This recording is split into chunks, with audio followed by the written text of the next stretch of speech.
set me sign to the bodies on a water for my service. To a slime in it, set me sign to the bodies on a water for my service. Ah, wah, wah, wah, wah, wah. Water whipping, water dripping. Broke the pack, mixed it with the midget.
Good morning, Oklahoma.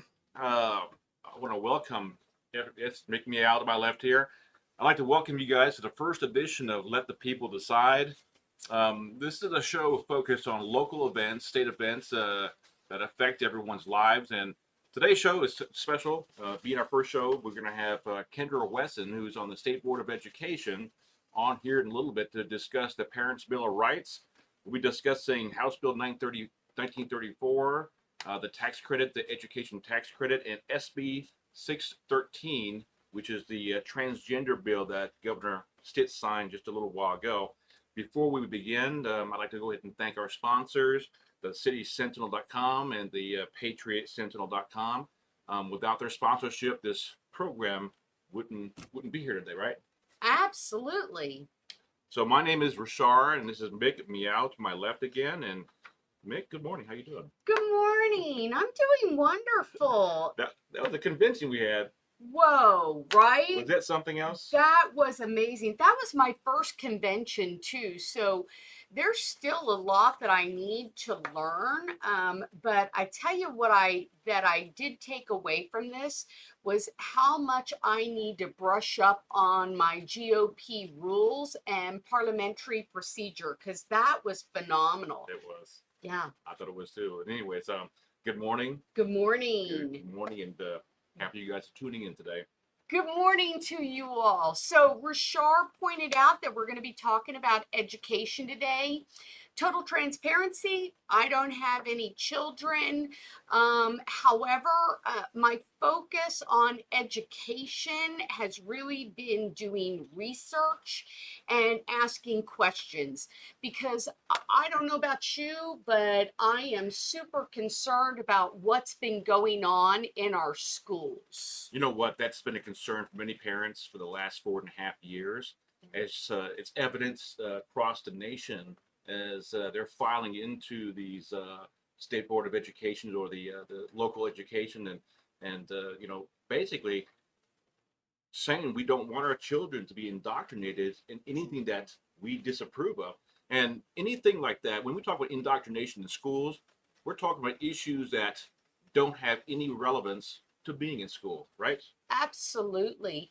And this is what I've been seeing. Now, look, I'm not trying to trigger anybody with this word, but Marxism, that is what is kind of coming across, and not kind of, it is coming across.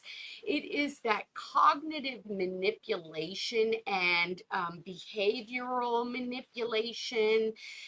infusing into their beliefs, such as the social justice. Absolutely.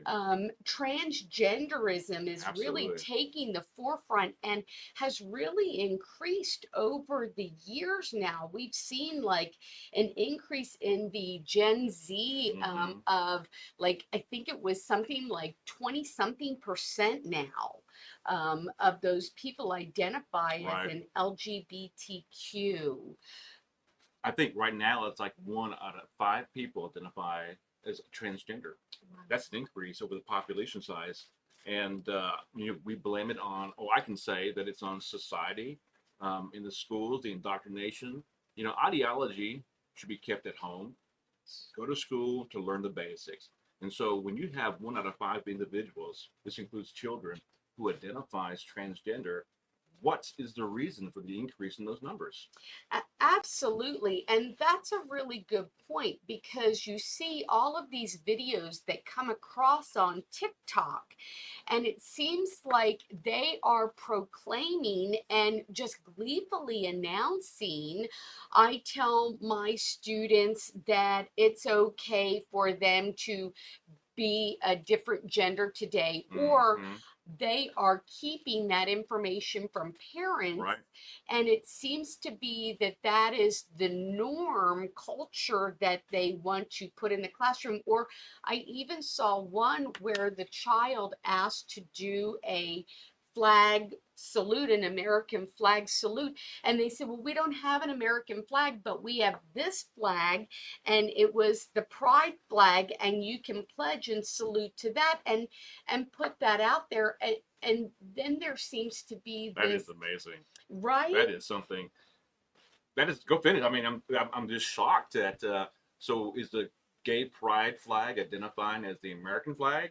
Is that a one way to look at it? I guess it is. It was their way of saying you can pledge to this. You can pledge your allegiance to transgender ideology, and really people are calling it the cult of transhumanism. I'm really concerned about it, but we do have a couple of suggestions here that have been made by educators, and really people in the know who are down on the ground, boots on the ground Right. in education. They are asking for parents to be empowered, which we know that Ryan Walters is really for. Yes, he is. And they are asking parents to get back and engaged. And a couple of the things that they had mentioned, and these are people just asking different people, different educators, to have those parents access and review the background checks, the qualifications, and the degree certifications of those that educate your children. I think some of the other things that have come across is getting the grandparents involved. Now, I don't have children, but I definitely know people who have children, love their children, treat their children as my own, really buy them gifts and whatever. Right. And asking, can you volunteer in that classroom? Did your parents ever do that? My mother was an assistant teacher back in the day, and she would show up every day to assist in the classroom in the schools. That was 35 years ago, and that was a time where everybody got involved in the education system. I mean, we were truly everybody raised your children atmosphere, okay? And there's a difference between raising and helping versus indoctrination, okay? And so I agree with you. I think more parents, aunts, uncles, grandparents should be involved in the kids in the classrooms. If you've got the time, go and volunteer. Absolutely. I agree with you. What about school boards? Going to your school boards and asking to amend some of those policies that are out there. It shouldn't be that I have a child, so that gives me the right. It should be I pay my taxes. That gives me the right to ask you to amend your policies and rules on their meetings. Good point. Include the public, Good right? point. Good point. As taxpayers, we have an interest in the outcome of each student. And I think that some school boards keeping parents out and the public out as far as what they're discussing, being hostile during these meetings, and they're only once a month, the majority of them, right? Right. And I don't see the need for that, and that really, I think, degrades our society when you can't allow taxpayers to have a say in education, Yeah, right? I mean, look, I think the absolutely. state should have a say in education, but Yes. so do the parents. And don't forget, school boards are funded by taxpayers. Yes. So we have and should have the ultimate say. And that's a lot of taxes. I don't know about you, but I paid just as much of taxes that went to education as I did paying taxes for my home. Yes. I mean, pretty much Yes, I that would was agree. it was like right there and equal. So, I should be able to be involved. One of the other things is we should have as parents, and I'm just saying this to you parents and grandparents who Mhm. are out there, you should be able to demand the account access to your children's online library and classroom manager systems. Now, I wasn't aware that there was such a thing, but apparently there are accounts out there where children can check out a library book and the parents Mhm. should be able to see what books that are actually in the library or that your child is being able to check out.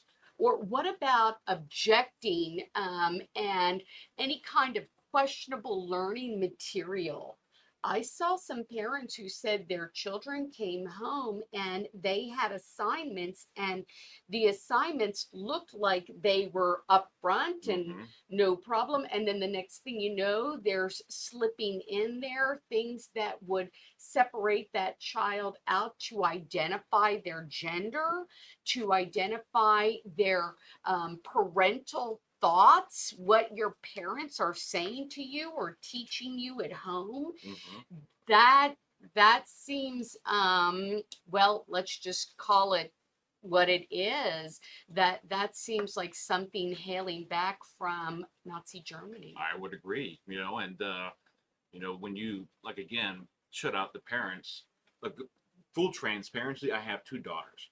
My oldest one turned 34 this year, and I used to be involved in every aspect of her life in school to a point where the teachers knew me by name. That should be the way it is today, and how I raise my children, knowing what they read, looking at the assignments every day from school.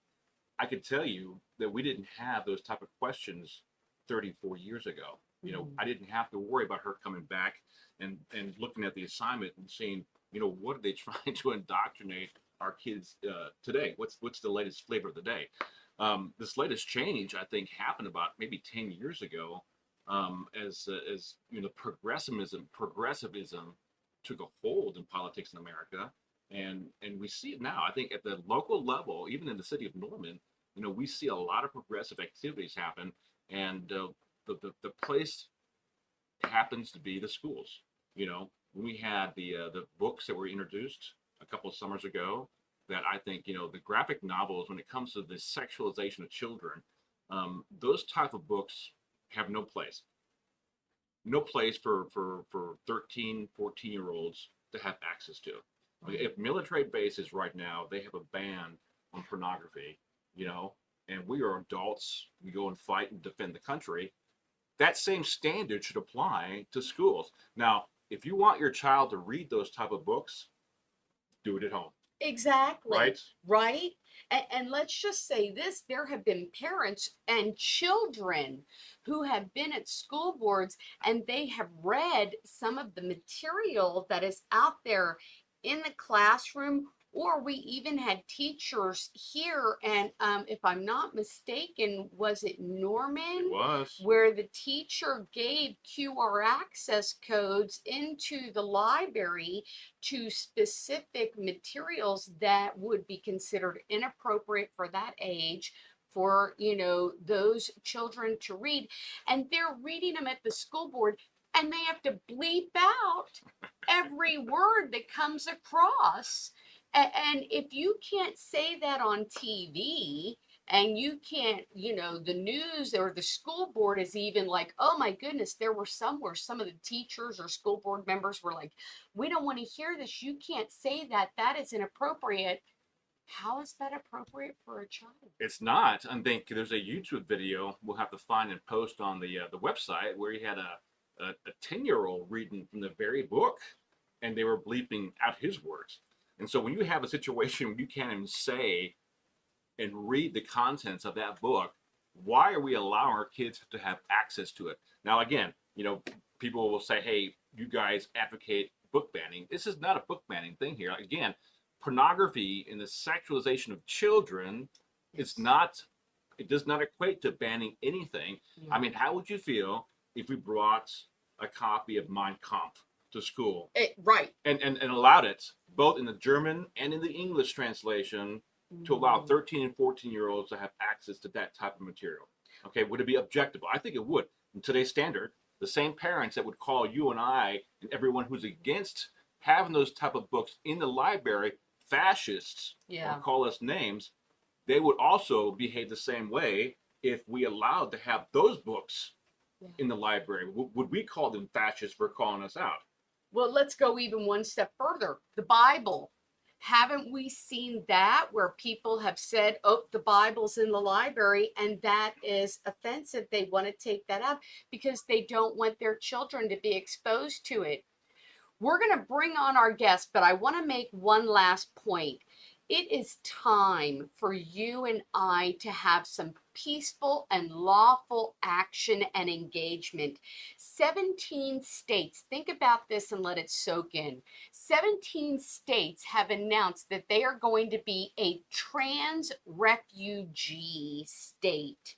They are going to allow children and people who identify either as their parents or guardians to come into those states and allow those children to have transgender type of mutilations or allow them to obtain drugs that would castrate them. It's castration. Look, it's forced. I want to say it's forced sterilization of our children. Yes. Okay. When you create an environment where you say, come to us, against the wishes of the parents, which I believe is happening now, okay, you're castrating our children's future, okay? That's right. The forced sterilization of children is so harmful in like 1,000 ways that we can't even begin to even scratch the surface in 30 minutes of the show. No. I mean, this is an episode to discuss at least for an hour. I want to bring in, the next time we have this conversation, Mick, let's bring in both sides. Yeah, let's bring in both sides of the transgender issue, the doctors and the parents, and those who have transitioned and then decided it wasn't for them to detransition. Yes. And you know what? I think if you're out there and you're watching this show and you say to yourself, I agree or I disagree, please contact us. You can contact us by coming and commenting on Facebook. This is going out live on Rumble. Comment there. Or I tell you what, I'll even post on my Facebook page, and I'm sure Rarchar will too, where you can private message us and say, I want to come on your show. We won't yell or scream or throw a fit. No, we don't do that. No, we don't. Look, we don't do that. I think the idea of having civil discourse open conversation to stay civil. There's no harm in having these conversations because it does affect children and by that aspect, society in general. Because as a conservative, I don't believe transgenderism is a real thing. I don't either. I think this is something that, and you can see it just by the statistics of it going up and up and up every year. But we've got our guest on, Kendra Wesson. Hey, Kendra. She is from the school board, getting ready to be appointed to our state school board. Thank you so much for being with us today. Can you hear us? It's good to see you guys. Yes, I can hear you. Perfect. I can. She piped in there, Mr. Producer. Hang on a second, Kendra. Okay, great. So here we go. Kendra, we're going to chit chat with you a little bit. I want to see if I can start out by asking you just a quick question about, we're going to switch gears, parental engagement. So we know that Ryan Walters, and he has spoken about that. I know that people who have been appointed to the school board have talked about parental engagement. And what I'm hearing is that the State Department of Education is going to prepare to codify the parental rights, which is Title 210, Chapter 10 of the School Administration and Instructional Services. And that's subchapter 2. So if anybody's interested in it, we can also post that out. You can find it online. My understanding that these rules were adopted by the State Board of Education. They've been submitted to the legislator and have been considered for approval. So those rule changes that have to be approved, can you speak a little bit about parental rights and where we're at with those being codified? Yes, so we did vote those in unanimously, and they are being looked at over, as you said, at the legislature.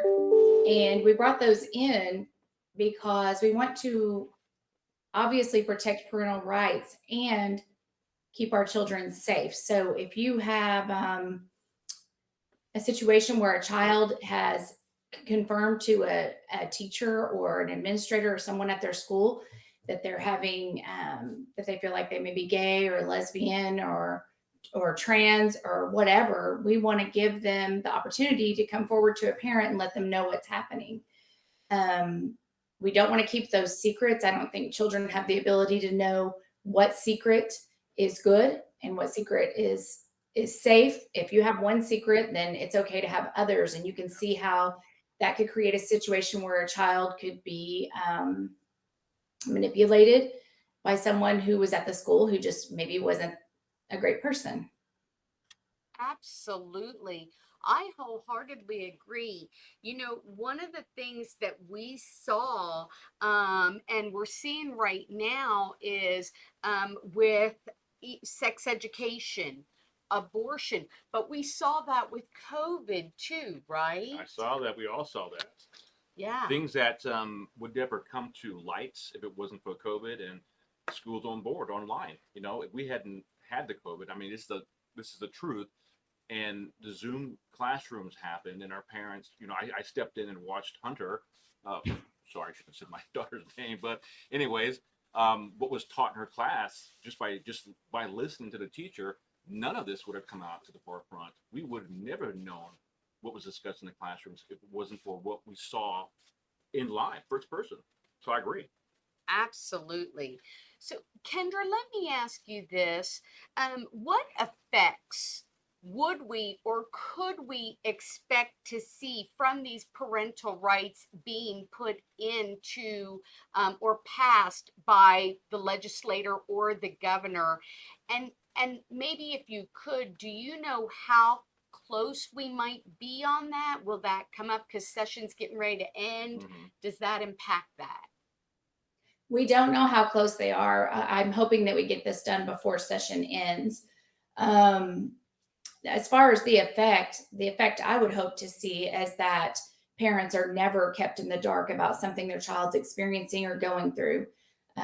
We want parents to have that first line. That's their responsibility. At the end of the day, when a child, you know, makes these decisions, it's the parent who's responsible for behavior, for everything.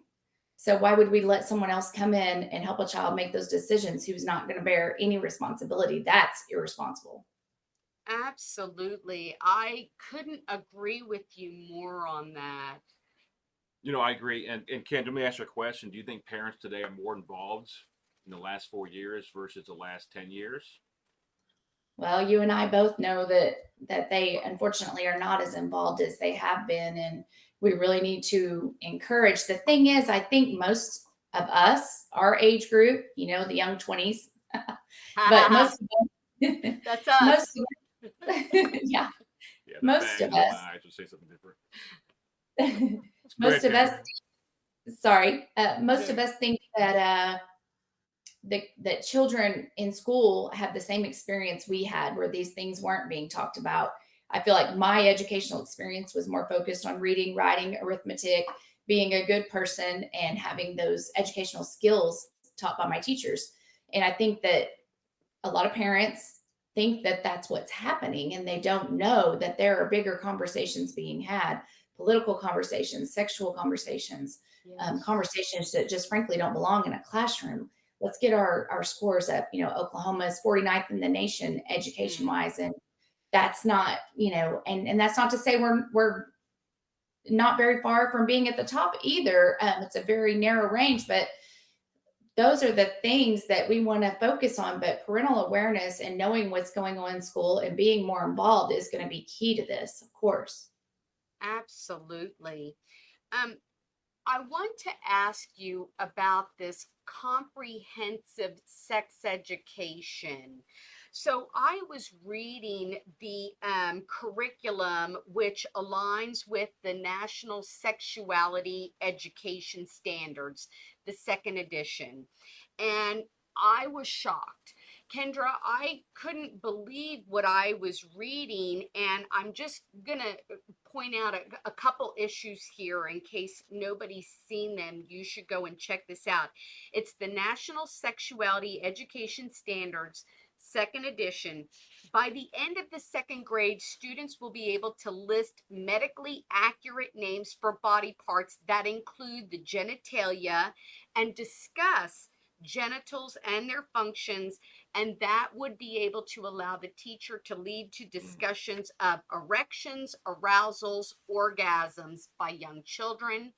By the end of the fifth grade, the student would be able to explain common sexual development and would be able to define sexual orientation and their gender identity by fifth grade.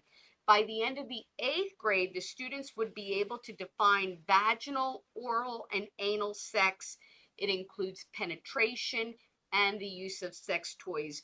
So I'm not sure, is this curriculum in our schools right now under the guise of health education, if you know, and what's happening? I, I I truly don't know. Well, my first response would be why? Yeah. Why do they need to know those things at those young ages?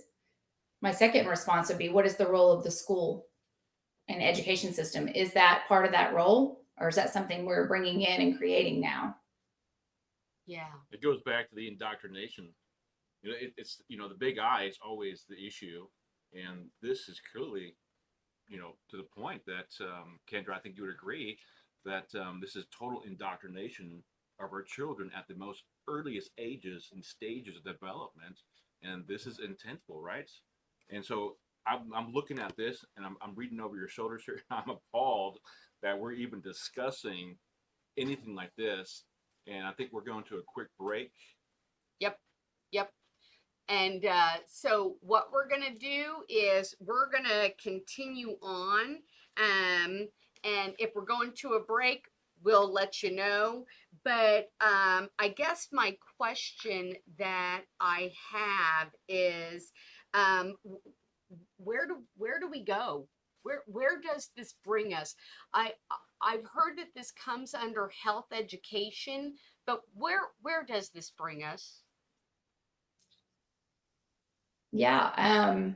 The thing is it's another breakdown of that boundary for a child. I mean, which 40 plus year old man do you want discussing with your 7-year-old about her body parts? Which one?